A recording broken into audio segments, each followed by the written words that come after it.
Olá pessoal, aqui é a professora Ida e esse é mais um vídeo com explicações, comentários e a correção do PET Volume 1 de Língua Portuguesa do 9º ano do Ensino Fundamental, semana 4. Vem comigo para a gente aprender mais. Então, pessoal, o tema dessa semana é poema. E a gente tem aqui uma pequena definição do que é poema e alguns recursos sonoros interessantes que nós vamos estudar nessa atividade, tá? Vamos ler aqui comigo. O poema é um gênero textual que se constrói não apenas com ideias e sentimentos, mas também por meio do emprego do verso e seus recursos musicais, a sonoridade e o ritmo das palavras, da função poética da linguagem e de palavras com sentido conotativo. Essa primeira parte, então, está explicando que o poema não é apenas um conjunto de ideias e sentimentos. Por quê? Tem que ter ideias e sentimentos no poema. Claro, o poema é rico em sentimentos e emoções e ele transmite ideias, tá? Mas é mais do que isso. Ele também tem os versos e seus recursos musicais, ou seja, a maneira como as palavras são escolhidas para dar sonoridade e ritmo quando elas são lidas, ok? Então, a distribuição, a organização, a estrutura ali, a escolha das palavras, tudo isso é bem pensado para que o poema tenha aí um efeito na sua leitura, tá? Além disso, trabalha-se a função poética da linguagem, que é, esse objetivo poético que o autor de um poema tem, quando ele vai construir o texto, e também as palavras com sentido conotativo, ou seja, sentido figurado. Muitas vezes, as palavras que são usadas nos poemas não têm ali o seu sentido próprio, original, mas sim são usadas com outro sentido, com um sentido figurado, com um sentido conotativo. Isso é muito comum também nos poemas, ok? Continuando, a melodia que caracteriza o verso é resultado de alguns recursos presentes na poesia de todos os tempos. Os mais importantes são a métrica, o ritmo, a rima, a aliteração e a assonância. Vamos falar um pouquinho a respeito de cada um desses recursos aqui, para que vocês possam entender. Vamos lá, o que é métrica? Métrica é o recurso utilizado para se medir um verso através da contagem das sílabas poéticas. Ou seja, quando os poetas querem dar uma métrica regular aos seus poemas, eles procuram colocar em cada verso a mesma quantidade de sílabas poéticas, para que a hora que aquele poema for lido em voz alta, você tenha ali uma regularidade na distribuição dos versos, na leitura, ok? E o ritmo? O ritmo é a medida que resulta das pausas determinadas pelas sílabas fortes, ou também chamadas de sílabas tônicas, e várias cadências, mais ou menos regulares, que nos transmitem uma impressão agradável e musical. Então, o ritmo é a posição ali das sílabas tônicas dentro dos versos que vai determinar qual será o ritmo de leitura. Porque quando você está lendo uma poesia, as sílabas mais fortes, que são as sílabas tônicas de cada uma das palavras, elas vão dar ali um certo ritmo para essa leitura, tá? E a gente tem aqui uma frase que diz o seguinte: a quantidade de sílabas determina a métrica do verso, enquanto a posição das sílabas tônicas define o ritmo. Ou seja, se o poema tem uma métrica regular, é porque cada verso tem a mesma quantidade de sílabas. Se ele tem um ritmo regular, é porque a posição das sílabas tônicas foi colocada de maneira regular para que desse mais ritmo para a leitura, ok? Mas isso não é algo que o poeta é obrigado a fazer. Ele pode ter uma métrica irregular, ele pode dar menos ritmo ao seu poema se ele não quiser usar aí, desses efeitos sonoros no poema dele, tá bom? Tem aqui ainda falando sobre a rima. A rima é feita entre um verso e outro, designando a repetição de fonemas, que são os sons idênticos ou semelhantes, geralmente na sílaba final das palavras. Então, a rima são aqueles sons semelhantes no final das palavras de um verso e de outro, que vão fazer aquela sonoridade semelhante ali, ok? Temos mais recursos aqui, ó. Aliteração. O que é uma aliteração? É uma repetição de sons consonantais no poema, sons de consoantes, ok? E a assonância também é uma repetição sonora, mas de sons vocálicos, de sons de vogais, ok? E aqui não está citado aqui no parágrafo dos recursos, mas lá na atividade vai perguntar, então eu coloquei para vocês aqui também o que é uma paronomásia. Paronomásia é a utilização de palavras que se assemelham no som e na escrita, ou seja, palavras parecidas na sonoridade. É um recurso também sonoro que pode ser utilizado no poema, ok? Então vamos às questões. Na questão número 1, a gente vai ler o poema A Onda para poder responder. A onda. A onda anda. Aonde anda a onda? A onda ainda onda, ainda anda. Aonde? Aonde? A onda, a onda. Então, vocês vejam que está falando sobre uma onda aqui, né? Mas tem várias outras palavras parecidas. Tem a palavra repetida várias vezes, né? Não só a palavra onda, como as outras palavras.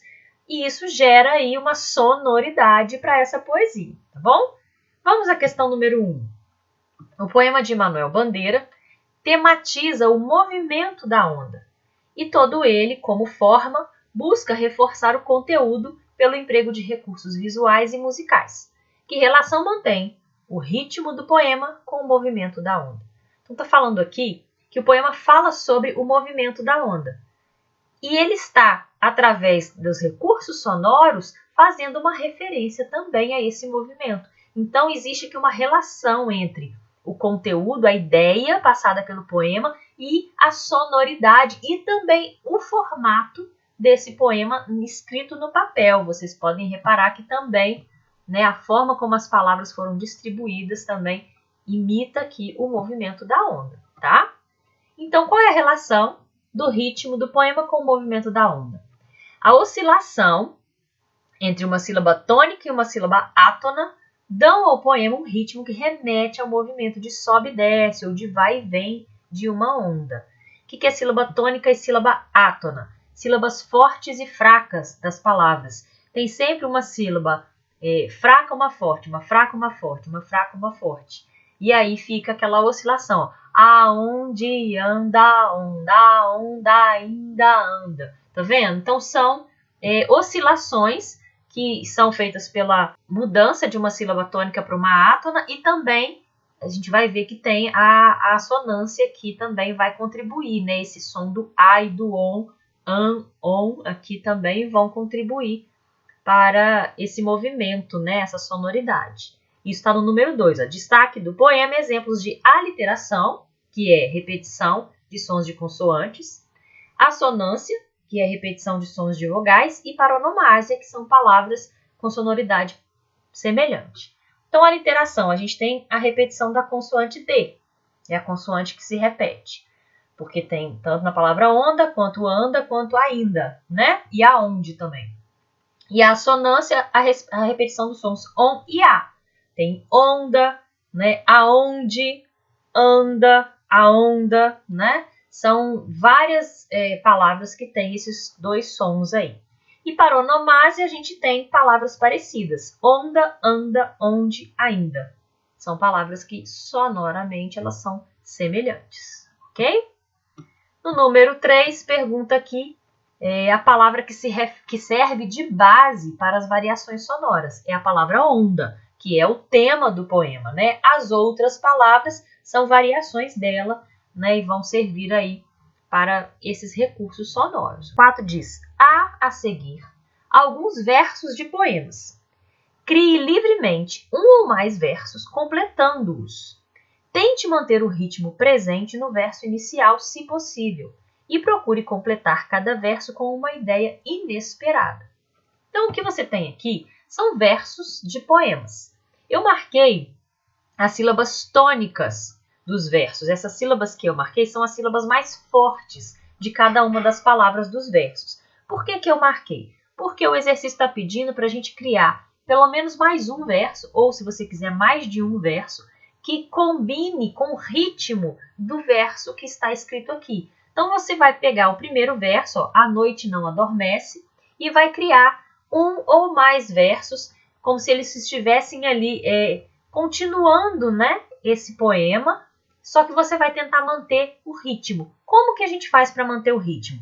O próximo verso que você vai escrever, ele deve ter a mesma métrica, que seria a mesma quantidade de sílabas que esse aqui, e a posição das sílabas tônicas tem que ser aqui a segunda, a quarta, a sétima sílaba. Procure colocar sílabas tônicas nessas 3 posições. E a mesma coisa você vai fazer nos outros. Eu peguei esse segundo aqui como exemplo, ó, e coloquei aqui e fiz mais um. Ó. Faça sol ou faça tempestade. Nesse verso eu tenho a primeira sílaba tônica na palavra faça, a sílaba tônica é fá, sol é um monossílabo tônico, faça de novo, e tempestade, essa é a sílaba tônica, tá? Então, o que eu fiz? Eu criei outro verso como se ele fosse continuação do primeiro. Ó. Faça sol, faça tempestade, fico aqui no quarto da saudade. No meu segundo verso, eu também mantive, ó, a primeira sílaba aqui de fico é a tônica. Na palavra aqui também eu tenho uma sílaba tônica, que vai ficar na posição de segunda sílaba, porque aqui a gente vai emendar na hora de ler, ó, fico aqui, né?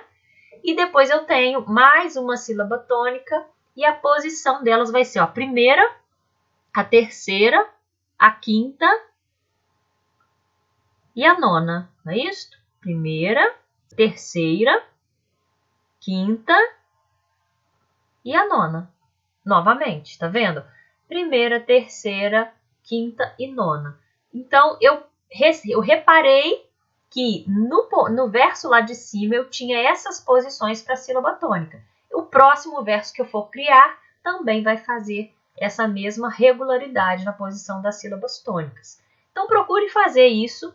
Com cada um desses versos, você vai estar treinando ritmo, tá? Você vai estar treinando métrica quando você fizer um outro verso do mesmo tamanho e ritmo quando você posicionar sílabas tônicas. Para a gente ver que poesia também não é só expressão de ideias e sentimentos. A gente tem musicalidade, a gente tem ritmo, a gente tem sonoridade. E aqui é um pequeno treinamento aí para você, se você gosta também aí de rap, né? Ou de música, você está aí entendendo um pouquinho de como que o ritmo é construído, ok? Até a próxima, pessoal! Se esse vídeo foi útil para você, inscreva-se no canal, curta o vídeo e compartilhe aí com seus colegas.